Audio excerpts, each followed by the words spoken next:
everyone.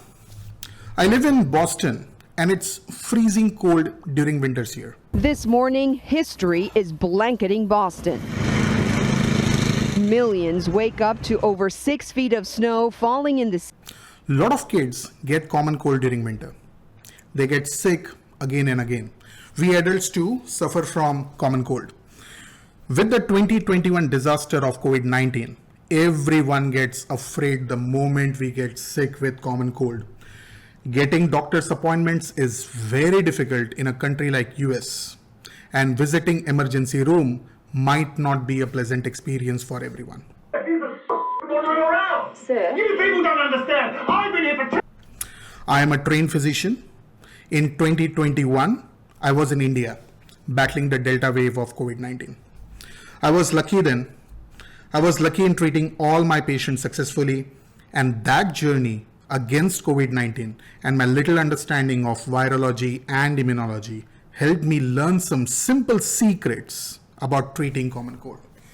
In this video, I want to share those secrets that can be used by any family without much knowledge of medical science. So, welcome to the House of Roys.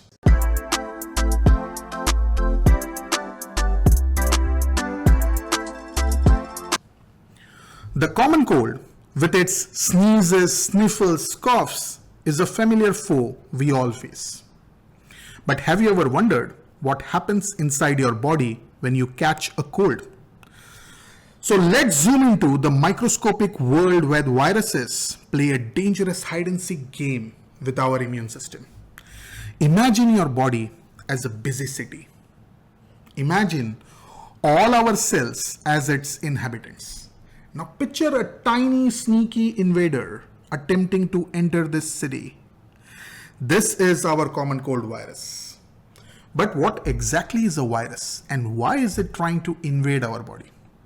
A virus is a very interesting organism. Some biologists prefer calling a virus to be bordering between the definition of living and non-living things.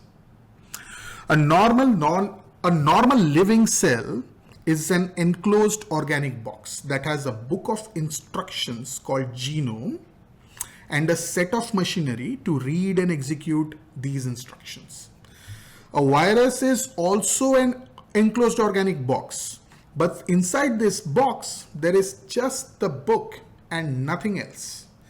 The virus has no tools or mechanisms intrinsically available for reading and executing the instructions written in that book.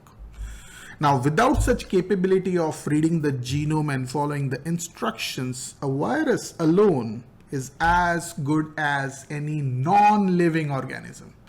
The only way a virus can be brought to life is by allowing someone else to read and follow the instructions in the viral genome. Sounds complicated? All right. Let me try to make this concept simpler for you. If you imagine our cell as a kitchen, it is a kitchen which is fully equipped with gas, utensils, oil, vegetables, meat, spice, etc. Now this kitchen also has a recipe book. It also has someone who can read the recipe book and cook accordingly using all the tools and ingredients that this cellular kitchen has. But the viral kitchen just has the recipe book. Nothing else. No food, no ingredients, no utensils, no oil. And there is even no one to read its recipe book and cook. So the only way for the virus to survive and multiply is by hijacking others' kitchen to cook what is written in its viral recipe book. This is what happens when a virus enters a host cell. The viral genome leaves its original organic box and enters the cell of the host. The host cell, with its fully functional genome reading tools, translates the viral genomic instructions. In nature, the instructions coded in the viral genome are simple. They just code for how to make copies of the virus. Thus, the infected host cell starts making multiple copies of the virus. So in the world of biology, viruses are like master terrorists equipped with a unique code to infiltrate your cells and hijack them for their own replication purposes. In terms of biology, life is an ugly battlefield. It is always in a state of war, a constant battle that is going on between us and the millions of life forms around us. It is a battle for survival. We survive on energy derived by killing plants and animals around us. Similarly, other life forms such as viruses, bacteria, fungi also must find sources of energy to survive. We are a good source of energy for many of these microbes, and hence they attack. And this attack is a constant one. So long as we keep winning, we'll live. The day we lose, we die. To win any battle against any enemy, the first step is to recognize who is enemy and who is not. Our immune system does this distinction quite efficiently. Each cell in an individual's body bears a signature that is specific only to that individual's body, and the immune system knows that. So anything that enters our body is scanned by our immune system. If the signature matches, everything is okay. However, if the signature does not match, our immune system gets alerted. Getting alerted does not mean it will simply start attacking. Our immune system is mature enough to attack only those invaders which are harmful to us. This maturity is extremely important because there are a lot of things with foreign signatures that daily enter our body. For example, the food we eat daily don't bear our cellular signatures. The dust that enters our lungs when we inhale don't bear our cellular signatures, but they are not seen as harmful invaders by our immune system. Now, if there is lack of such maturity, it will be disastrous. It will lead to disorders such as asthma, lactose intolerance, celiac disease, etc. Now, how this maturity is developed is a very complicated topic. You can visit my website www.wisethalamus.com, where I have simplified this topic for you. The link is in the description box for this video. Now, coming back to our topic. Viruses that cause common cold are not seen as harmless by our immune system. They are seen as harmful because viruses hijack our cellular machinery to enable that survival and multiplication. And this hijacking can potentially introduce fatal errors in our cellular systems. Hence, they must be eliminated from our body. Our immune system defends our body using two awesome weapon systems. The first weapon system launches a generalized attack. For example, in case of a common cold, the site of invasion is the respiratory tract. So the first weapon system makes the infected person secrete a lot of mucus.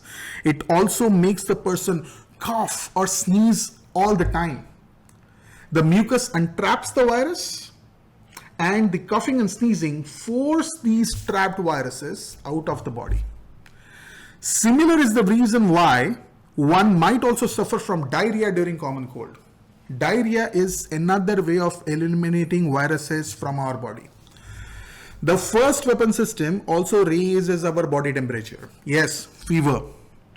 At higher temperature, most viruses start behaving inefficiently and it becomes easier to eliminate them. So fever is a very powerful component of our defense system. This was the first weapon system, generalized one. The second weapon system is highly intelligent and specific. It can be imagined as a targeted missile system, which finds the enemy and kills it. Basically, each virus has its own unique signature. Our second weapon system makes biological missiles that can specifically target those signatures only. But these viruses are also smart. They keep changing their signatures, thus making the earlier developed missiles ineffective. This change of signature is referred to as mutations. Of course, when they change signatures, our immune system also quickly adapts and develops new missiles which can then target these new signatures. It's like a game of chess, each side trying to outsmart the other. There are various different types of viruses that can cause symptoms we refer to as common cold. Traditionally, rhinovirus is the typical common cold virus. But common cold-like symptoms can be caused by other viruses as well. For example, coronavirus, which we fearfully call as COVID-19 virus. Then there is influenza virus, commonly known as flu virus. They all cause symptoms similar to common cold. COVID-19 was scary, but that was because our immune system had no prior experience of dealing with it.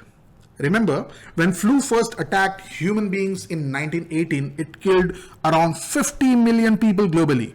Nowadays, we are hardly scared of flu. Irrespective of which virus is causing common cold, we must remember that most people recover within 5 to 10 days. Rarely, there are unlucky individuals who fail to recover and end up getting hospitalized, and some of these even die.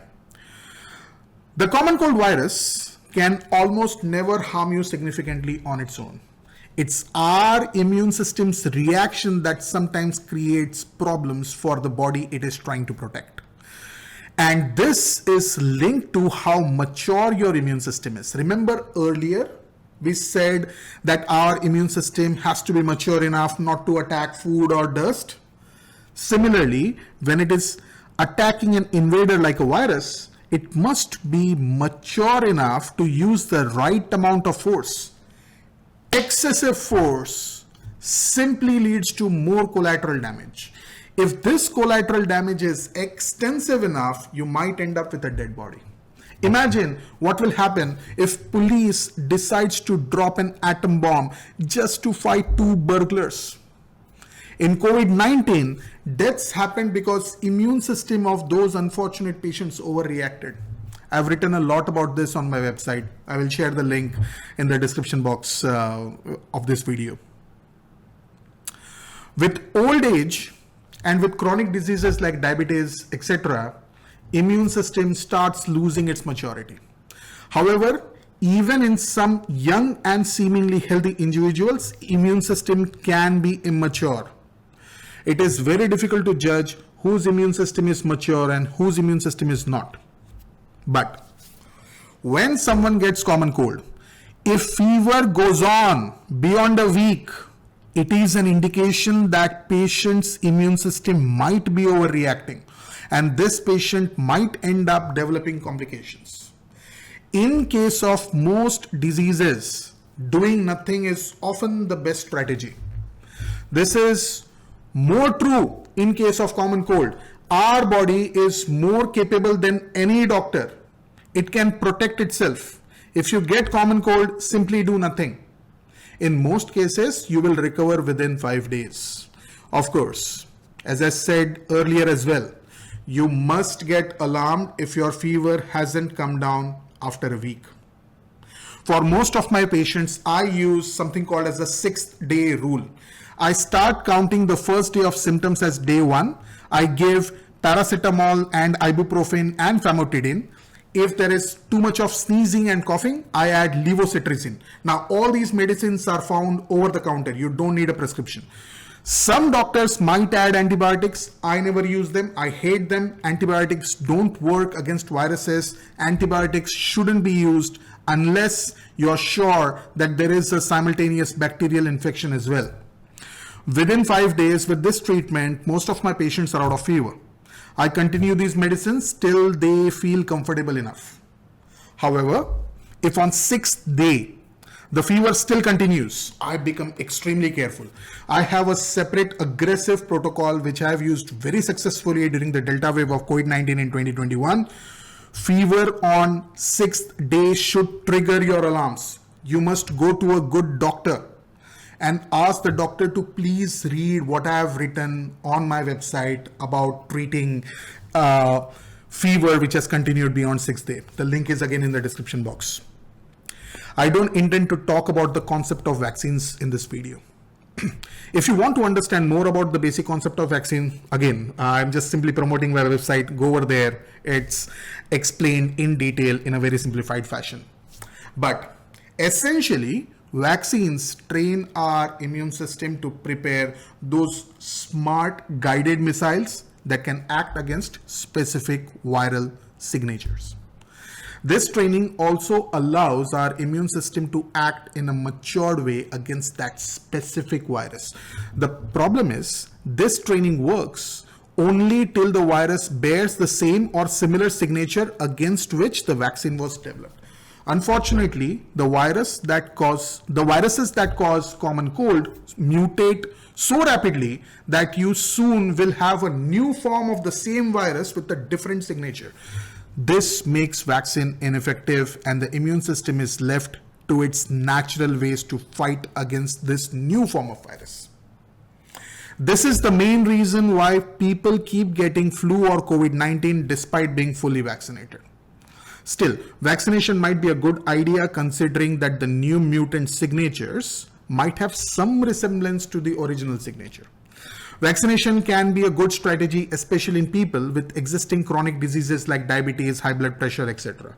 In these patients, vaccination might help decrease the tendency of immune system to hyperreact against that particular virus. Okay, so let me quickly conclude today's video. The common cold is a microscopic battlefield where viruses and your immune system engage in a constant struggle. By understanding this biological war game, you empower yourself to navigate the storm and emerge victorious. So the next time you see common cold or face a cold, envision the battleground inside and let your body's defenses work their magic. Just make sure that you control the fever at all costs. If you have diseases like diabetes, hypertension, etc., just be extra cautious. And if fever persists on day 6, please visit a very good doctor. And this is a request to all doctors. If a patient comes with fever that has been persistent for more than 6 days, do not take that lightly. This generally would mean that the patient's immune system might be overreacting. At this stage, try suppressing the immune system. Of course, this might also indicate a secondary bacterial infection. Tests like C-reactive protein, LDH, D-dimers, ferritin, etc. might give you further clues if the immune system is on the verge of overreacting. Thank you for listening to me. Hope this video is helpful to millions of families out there wondering what to do in common cold. And keep listening to the House of Roys and keep visiting my website www.wisethalamus.com. Thank you for listening to me. Bye.